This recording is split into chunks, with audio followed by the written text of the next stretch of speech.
என் பெயர் இலக்கியா, எனக்கு வயது 19. என் கணவர் வேலை விஷயமாக வெளிநாடு போயிட்டாரு. அவர் ஊரை விட்டு போனதுமே அந்த பெரிய வீடு எனக்கு ரொம்ப பெருசாவும் தனிமையாவும் தெரிஞ்சுது. என் கணவரின் அண்ணன், அதாவது என் மாமா மட்டும்தான் அந்த வீட்டின் மற்றொரு பகுதியில் இருந்தார். என் சொந்த ஊர் தூரமாக இருக்க என் அம்மாவும் சொந்தக்காரங்களும் வர்றதுக்கு இன்னும் 2 மாத காலங்கள் ஆகும்னு சொல்லிட்டாங்க. அப்படித்தான் நானும் என் மாமாவும் மட்டும் அந்த வீட்டில் தனியாக இருக்க வேண்டிய சூழல் உருவாச்சு. ஆரம்பத்துல எனக்குள்ள ஒரு பயமும் தயக்கமும் இருந்துச்சு. ஏன்னா என் மாமாவுக்கு வயது 40 ஆகுது, எனக்கு 19 வயசுதான் ஆகுது. ஆனா அந்த 2 மாத காலங்கள் எங்களுக்குள்ள எப்படிப்பட்ட ஒரு அழகான புரிதலை ஏற்படுத்துச்சு. நாங்க எப்படி ஒற்றுமையா இருந்தோம், கணவர் இல்லாத அந்த நாட்களில் என்னவெல்லாம் செய்து நாங்கள் அந்த நாட்களை கடந்தோம் என்பதை பற்றி இப்போது நான் முழுமையாக சொல்லப் போகிறேன். என் கணவர் கிஷோர் ரொம்பவே ரசனைக்காரர். அவர் என்னை கல்யாணம் பண்ணி கூட்டிட்டு வந்தப்போ என்னை அவ்வளவு செல்லமா பார்த்துக்கிட்டாரு.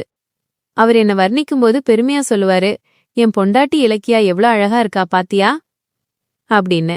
எனக்கு கல்யாணத்துக்காக வாங்கிய பட்டுப் புடவைகள் மேல ரொம்ப பிரியம். அதுல ஒரு பச்சை நிற புடவை ரொம்ப நீளமா நேர்த்தியா இருக்கும்.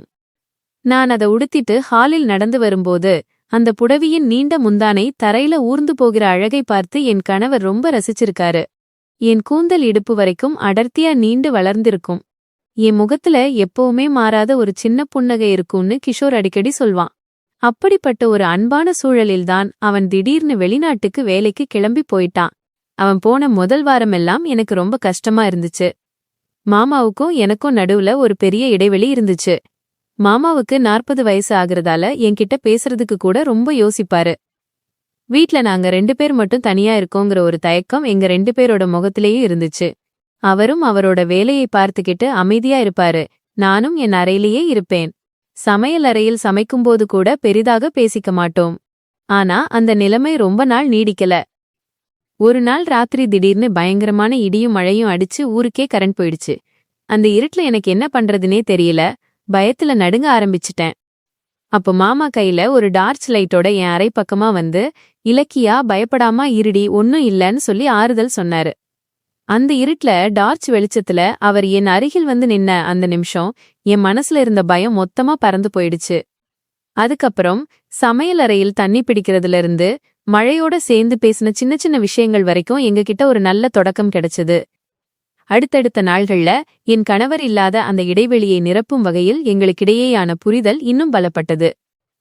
கணவர் இல்லாத போது நானும் என் கணவரின் அண்ணனும் இணைந்து செய்த பல விஷயங்கள் எங்கள் நாட்களை எளிதாக்கின. ஒன்று, காலையில் நான் சமையலறையில் வேலை பார்க்கும்போது மாமா வந்து எனக்கு தேவையான காய்கறிகளை நறுக்கித் தருவார். அந்த நேரத்தில் குடும்பம் பற்றிய பழைய நினைவுகளை பேசுவோம்.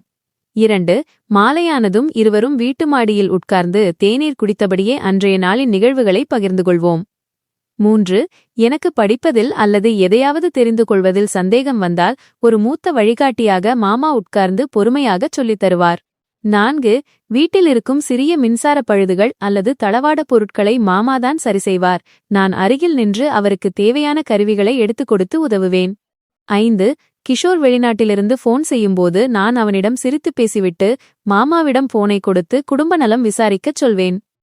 6, மளிகைப் பொருட்கள் வாங்குவது மற்றும் வீட்டுக்கு தேவையான அவசியமான செலவுகள் அனைத்தையும் மாமாதான் அன்போடு கவனித்துக் கொள்வார். என்னிடம் எப்போதுமே ஒரு தோழனைப் போல கலந்தாலோசிப்பார். 7, எனக்கு உடல்நிலை சரியில்லாத ஒரு நாளில் மாமாதான் எனக்காக கஞ்சியும் சூப்பும் தயாரித்து அன்போடு தந்து மருந்து சாப்பிடச் சொல்லி கவனித்துக் கொண்டார். 8, சமையலில் நான் புதுசா சமைக்கும்போதெல்லாம் மாமா அதை ருசித்துவிட்டு ரொம்ப அருமையா இருக்கு இலக்கியா என்று மனதாரப் பாராட்டுவார். 9, ஓய்வு நேரங்களில் வீட்டில் ஆன்மீக புத்தகங்களைப் பற்றியும் நல்ல நல்ல கதைகளைப் பற்றியும் இருவரும் உட்கார்ந்து விவாதிப்போம். 10, வெளிநாட்டில் இருக்கும் கிஷோருக்கு அனுப்ப வேண்டிய போட்டோக்களை எடுப்பதிலிருந்து அவனுக்கு அனுப்ப வேண்டிய பார்சல்களை தயாரிப்பது வரை இருவரும் இணைந்து செய்வோம். சமூகத்துல சில பேர் தம்பி பொண்டாட்டியை தப்பா நினைக்கிறார்கள், இல்லனா அவளை வேறு மாதிரி பார்க்கிறார்கள். அதெல்லாம் முற்றிலும் தவறு. என் மாமாவுக்கு நான் தம்பி பொண்டாட்டி கிடையாது, அவரோட சொந்த தங்கச்சி மாதிரி.